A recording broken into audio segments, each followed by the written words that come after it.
Jasmin, and welcome to the Wedding, Health, Beauty and Fitness interviews. Thank you very much for joining. Thank you. Pleasure to me. Yeah, great stuff. All right, so let's get started. Let me just ask you the first question I had in mind for you. So while we all know there will be good times during a marriage, there will also inevitably be challenging times ahead as well. Now, with that in mind, what emotional techniques can a bride-to-be use and also share with a husband-to-be that will help emotionally ground them during these challenging times? Well, I would say, first of all, it's really important to know that it's okay to have challenging times as well as good times. There's nothing bad about it. That's normal. To love and to hate, to feel close and to feel distant.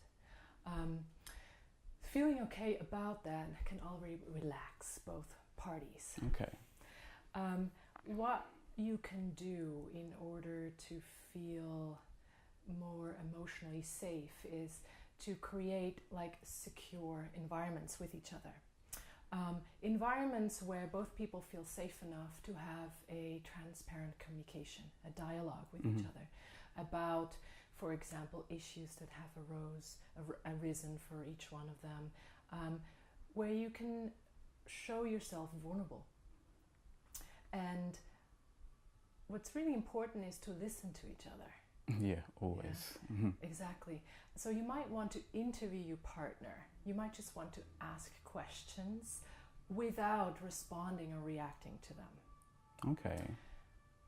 All right then. So it's a case of, well, listening's always a skill, that we always fall foul of in relationships. I think because we all want to hear what we want to hear rather than what's being said, I suppose. Right. So now that's very interesting. All right, thanks. Right.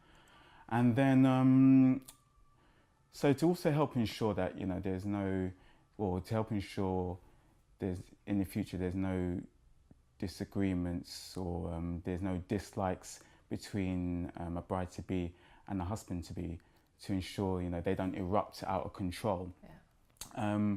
Are there thought processes that a bride-to-be can adopt, practice and use, and once again also share with her future husband, that will help support clear lines of communication between them? Well, also here, I mean, it's just a very natural thing to have disagreements. I guess you would start off with agreeing to disagreeing, to make sure that they don't blow up out of proportion. Of course, for that it's necessary that you really take care of yourself first, that you take care of your mental body, your emotional body, your physical body, that you see that you're balanced, because when you're balanced you can approach a difficult situation with your partner a lot better. Okay. You are not going to find yourself overreacting as much. Okay. So take care of yourself first before you take care of the relationship and or the partner. Also, learn how to fight. Create a culture. Okay, that's interesting when you say, okay. Yeah, perhaps you make a few agreements with each other. Yeah. As to how you want to go about difficult times. I mean, what is allowed and what is not allowed. You also want to make sure that you look into each other's eyes. Even though that's difficult in that moment, you kind of want to turn away from your partner more than face them. But you want to make sure that there is a connection. Okay. That you can reestablish an intimate space. Okay. And so it's eye to eye and also skin to skin if possible. Touching, feeling each other also helps to regulate some of that emotional arousal. Okay. Yeah. And you say it's important to kind of like deal with yourself first, get yourself balanced first. Why is that though? Why does that, is that something that's needed before, you can, to ensure this helps, the relationship? A very good question, because if you don't do that, then chances are that you're projecting too much onto your partner. Right. And that you are focused too much on the problem. Right, okay. And then you identify with the problem, which sort of doesn't help either one of you, because you want to look at what the issue is. You want to be able to resolve it rather quickly. So therefore, you have to be in a stable position within yourself so that you know that you can contain whatever friction and difficulties happen in the relational dynamic. Okay, all right then. Yeah. Okay, that makes sense. Yeah.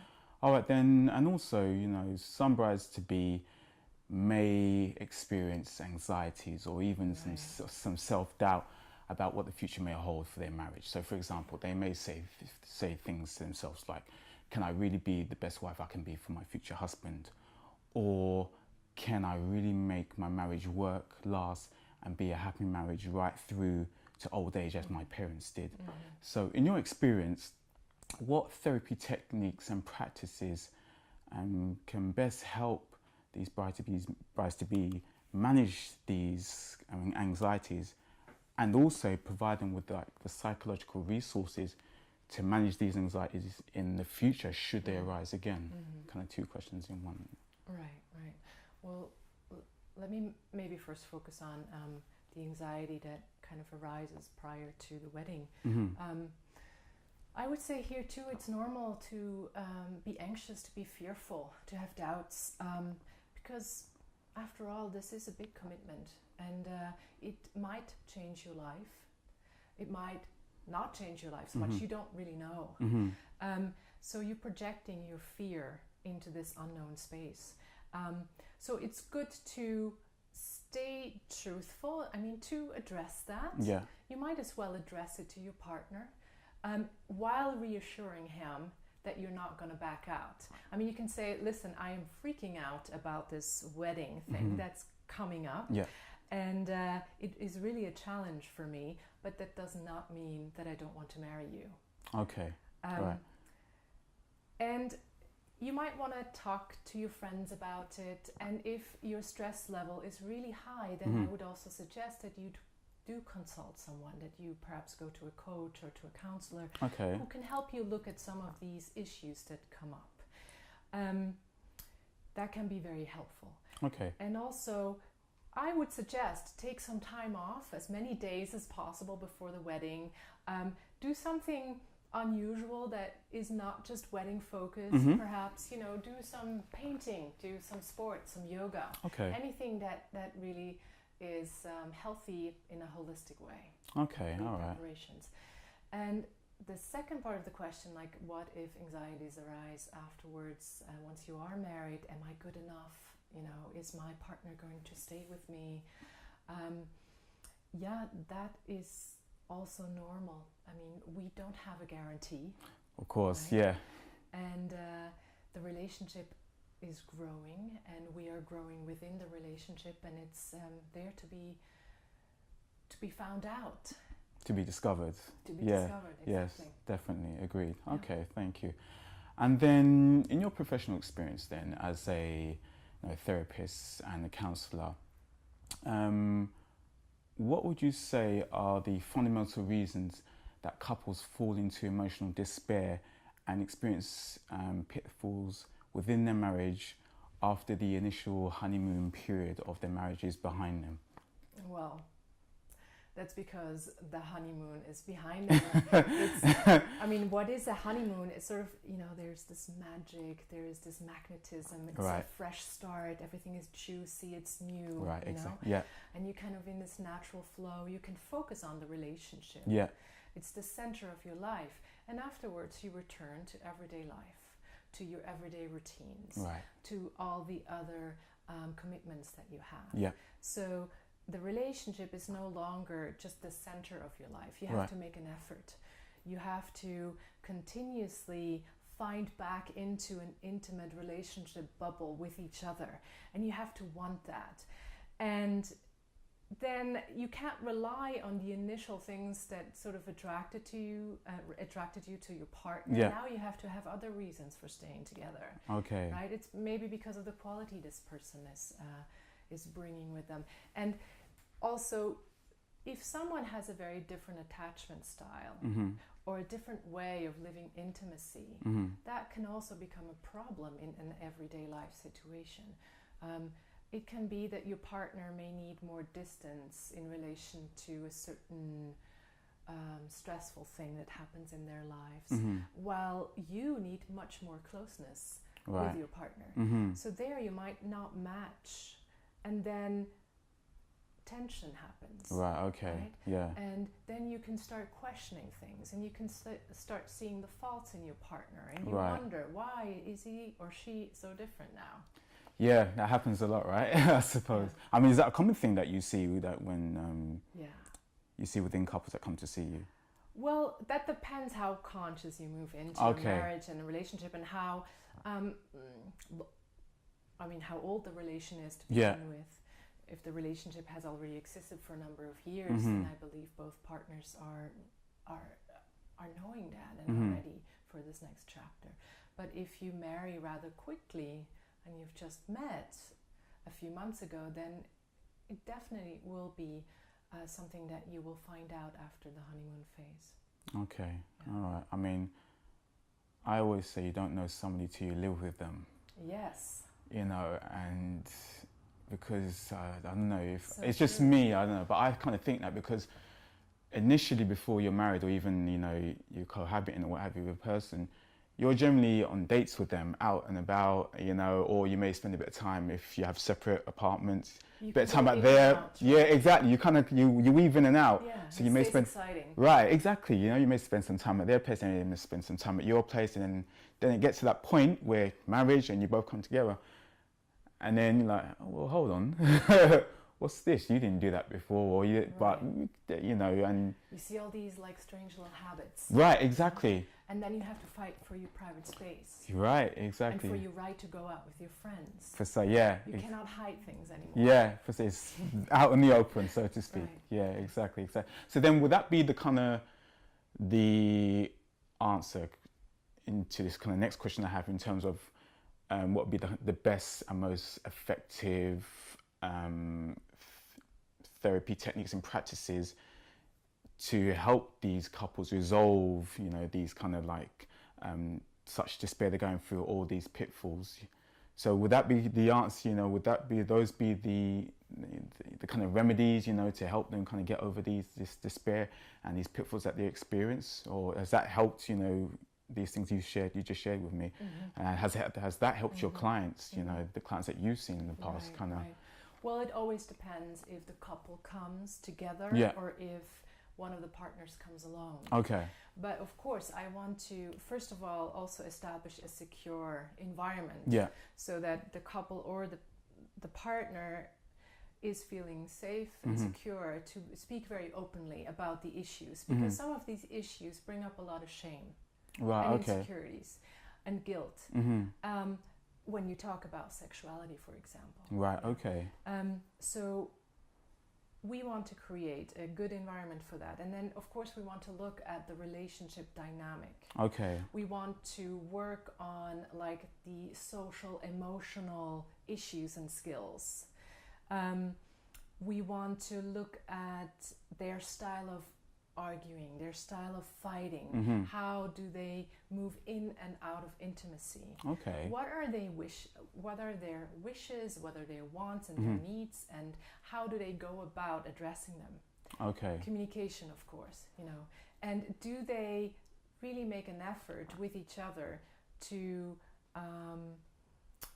put the relationship into an important place in their lives? I mean, do they take out the time to have quality relationship time? Right, okay. So I will give them a few suggestions, a few exercises that they can do with their partners or they can do on their own to prepare for the next difficult times, for example, or to make communication easier, to work with intimacy. Of course, I try to also bring in humor. Yeah. It's so important, you know, because people can get so serious and they can get so trapped within their problems. Right. Understood.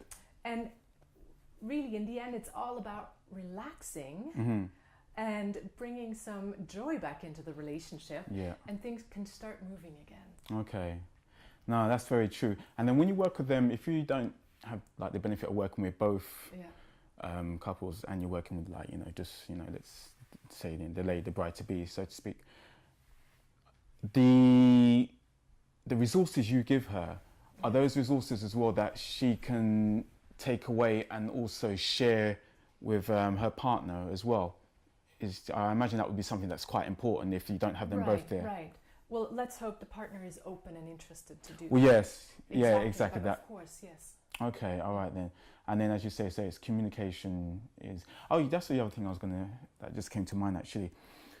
Is it, in terms of communication, is it a matter of, it's not what you say, it's how you say it important, or is it just a case of like, also keeping that open dialogue flowing as well? Is it a bit of both, like keeping open dialogue flowing and also how you go about saying it as well? Is that... Right. I would say it's both. It's both. And it's really important that you attune yourself first to yourself. I mean, that you are clear on how you feel and how grounded you are. Right. And that you also attune yourself to your partner. Like, what is your counterpart bringing into the relational context at the moment? Right, okay. Read their facial gestures. Read their tone of voice. Exactly. You will be able to tell if their system is open or closed, if you can actually address a particular topic at the moment, or perhaps it's advisable to wait a little bit. Okay. You will know whether or not, if you attune yourself well, whether it's important now to first listen and let the other talk, or whether it's your turn to address what your needs are. And I suppose that's practice, if anything, when it comes to It's tuning very yourself. much Because practice, definitely. And it's not easy for many, because many of us, as I said in the first question, also try to avoid these difficult times and the tension. And we have a fear that comes up around tension. That's very natural, this fight or flight response, right? So learning how to have an adult conversation and to not overreact, and learning to calm down one's own nervous system, that's a craft. Okay, yeah. That is why I suggest too, it's really important to look into each other's eyes as long as you need it in order to relax. Okay, all right, makes sense. And then, is there truly a way to stay happy in love within your relationship, within your marriage forevermore? And if so, what would be the fundamental things that a bride-to-be and a future husband can do and should focus on, work on, to kind of help achieve that life of eternal bliss? Okay. I have to smile at that. Sounds so perfect. Yes. You can come and shatter this illusion now. Everyone's wish. Yes, of course. That's the ultimate goal, isn't it? Oh yes, indeed. And perhaps then once we arrive, we find it boring. Yeah. Okay, forget that now. Well, yes, of course you can work. You can prioritize things. Like I would say, caring for each other is utmost important, even during difficult times. To make a pact, for example, also to make certain agreements. Okay. To clarify what the relationship should look like for each other. I mean, what is it that you want to pay attention to? For example, transparent communication. For example, having sort of ritualistic greetings when you come home from work, that you tell each other everything, no secrecy, etc. So you want to make a list of these agreements and try to not break that contract. Okay. It can happen, but if you do, you may also agree to try to resolve injuries as quickly as possible, to make up. Okay. Yeah. Then, of course, give and take. Very important. Mutual giving. Sweetness. Yeah. Humor, as I said before. Yeah. Yeah. And if you follow these principles and you make the relationship very important in your life and you value your partner, you will definitely see the relationship grow, and you will grow with the relationship, and it becomes deeper and deeper over the years. All right, fantastic. Yeah, that's great. And then, so, it seems like kind of what I'm getting from this is that as a couple just about to start out, you need to kind of set the groundwork, set the foundation, of, you said the word like contract, just kind of list, okay, these are the things, that I like, maybe don't like, and you tell me what things you like or you don't like, or, and then you kind of like, you work out these agreements between you, and then you try and stick to them. And obviously, there'll be things that come and challenge that, but then at least you can kind of work with that and manage that as best as possible. Yes. So is that something then that really will help, give the foundation, really help, couples have a strong foundation for their marriage moving forward? Because it creates security. Right, okay. And safety for both. And you want to feel safe within your partnership. Okay. If anywhere in this world, you want to feel safe within that relationship. Right, makes sense. And if you have agreements, then you know that this is something that you both share and that you both are committed to. And it relaxes the nervous system. And of course you can revise these agreements, you can change them, but it's always good to do this together. Right, okay. Yeah. Okay, fantastic. No, it makes sense. Well, Jasmin, listen, you've given us a lot to think about, and it's been really insightful. So thank you very much, and we look forward to speaking with you again soon. If anybody wants to, find out a bit about you, what you do in your services, what's the your website they can go to find out about you? Okay, great. Yeah, my website is www.innerprocess.info. Okay, all right, fantastic. Thank you very much. Thank you, Darren.